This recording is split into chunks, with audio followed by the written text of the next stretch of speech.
Well, hello, my friend, and thank you for joining me for Chat 1 in a series, the Red Tab series, which you'll see red thumbnails, by the way, to help you spot this series pretty easily.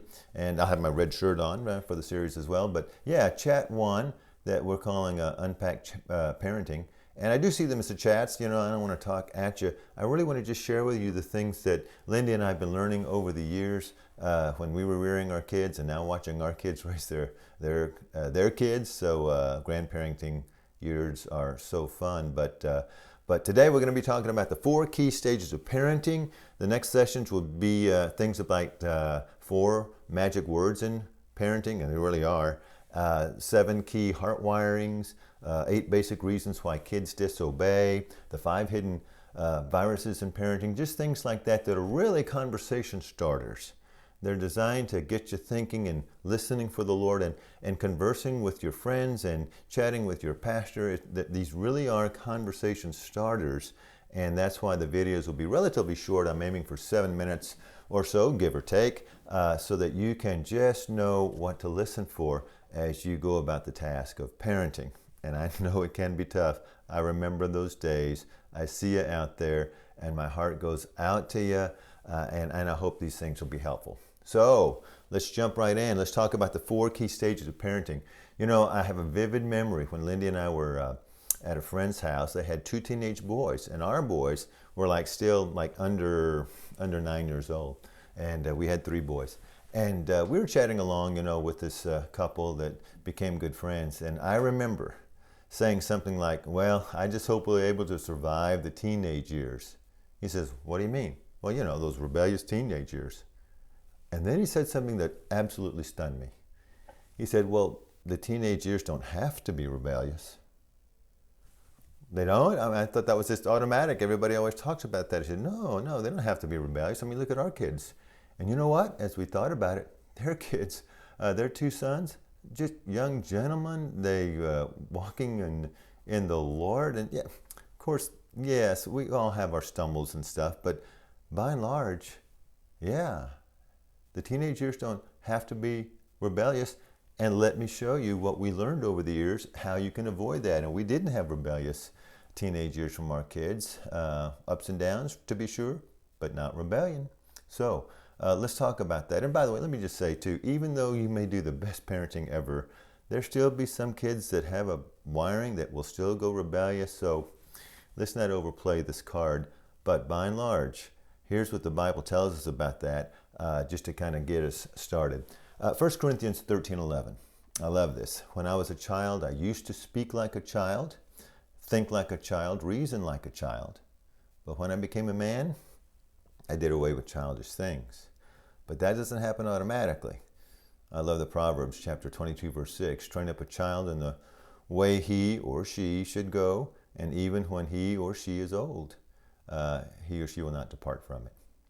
Now, that's not a promise, by the way. A lot of times people take Proverbs and say that's a promise. No, they're general truisms, by and large. And this is what we aim for and shoot for.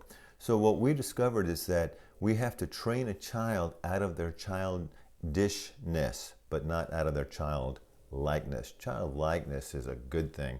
Jesus said, let the children come to me, for the kingdom of heaven belongs to such as these. That trust, that honesty, that candor, that enthusiasm for life, that openness to soak and learn, that's childlikeness. Childishness is being strong-willed and pouty, and I want this. And we have to be trained out of that.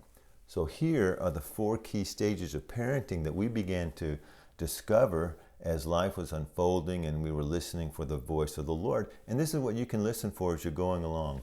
Now, when your kids are, say, birth to 10, these are the captaining years. You, as the parents, are the captain. You're the captains of the ship. What you say goes. And it is vitally important for them to learn at that early age that all of life has authority and relationships in government, in school, and coaching teams, everywhere, employment, church, and learning to honor authority is so important. And these are the years that you teach them that. Don't be afraid to wear the captain's hat. They can take it from you by whining and you give in to it because you get tired. And In fact, we have some audio series and actually a book that we put together that really unpack this more. But just understand that it is your role to be the captain of your kids in those early years, and not a harsh and mean captain. And the four magic words kind of talk about how to make sure you do a soft version of captaining, but they need to know that you're in charge and that they need to follow, and things will change as they get older and more capable of making decisions on their own.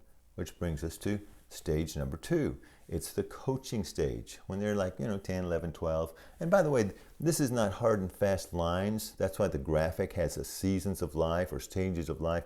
They're kind of a blurry transition time. It's going to be that way, so don't overplay these stages. But anyway, in the early teen years, coaching, you let them get out in the field. There's other coaches they're under, and you become their biggest encourager and trainer. They're going to make mistakes on the field. And if they play dirty on the field, you put them on the bench a while and stuff, and then you put them back out.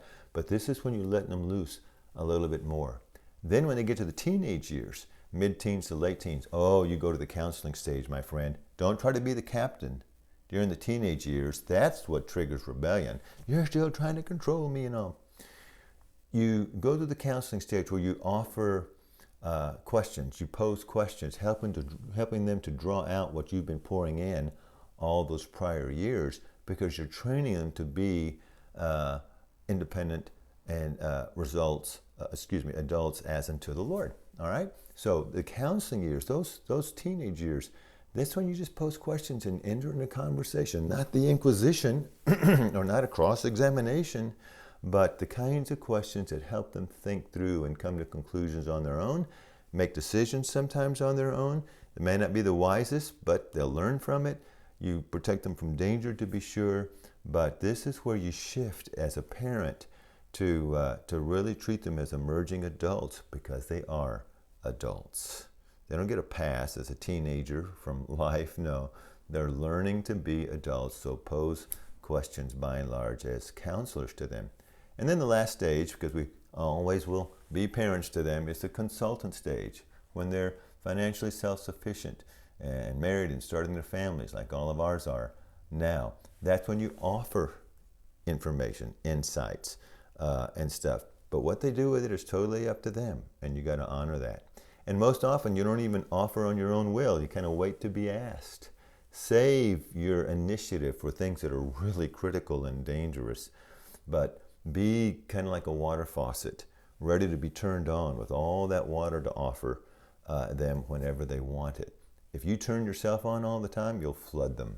So don't do that. We're learning to be water faucet grandparents, in our lives right now. So those are the basic 4 key stages of parenting. I hope you'll find them helpful and be listening for the Lord as you are raising your children at whatever stage they're in, and you will have a ball discovering what it is to cultivate that parent-child relationship through these stages or seasons of life, and hopefully be able to avoid those rebellious teenage years. So, till next time. Keep listening for the whispers of God.